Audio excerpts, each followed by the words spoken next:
Want to grow your own fresh vegetables at home? Like, share, and subscribe to Grow Your Own Vegetables for simple gardening tips.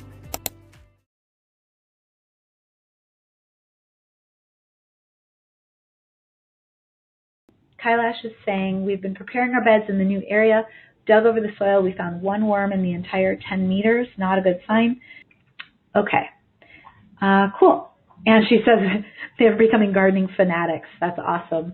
Taking temperatures of the compost every day, super cool.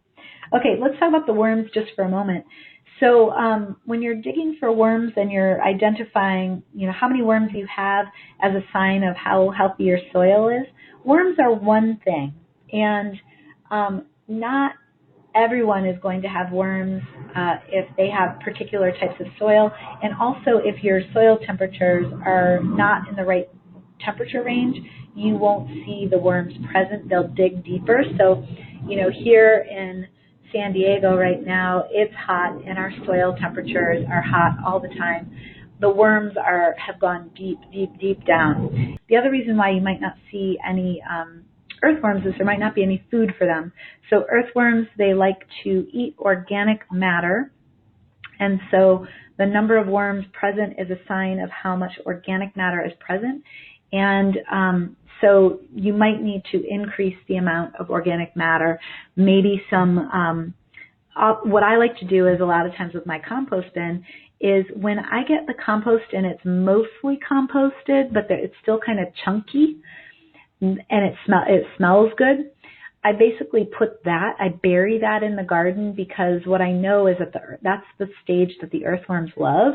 So then I bury that in the garden, and that's how I draw the earthworms in.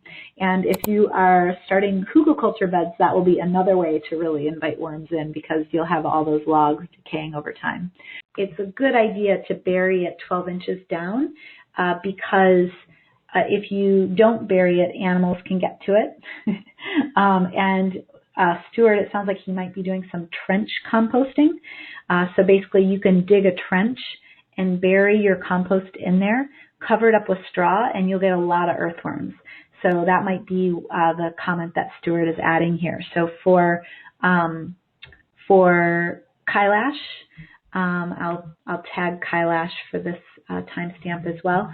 So Kailash, if you're looking to increase your number of earthworms, trench composting is another way to really get a lot of compost, which would be, like I said, I was burying my compost that was already somewhat broken down, but you can actually bury food scraps if you're not getting animals. But it sounds like you're getting animals, so I would be careful about trench composting for you.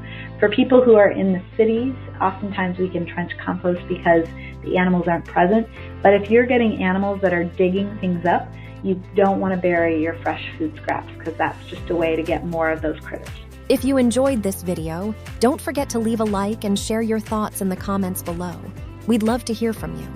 And for more simple and practical gardening tips, subscribe to Grow Your Own Vegetables. For more tips and updates, visit gyov.org and join our growing community.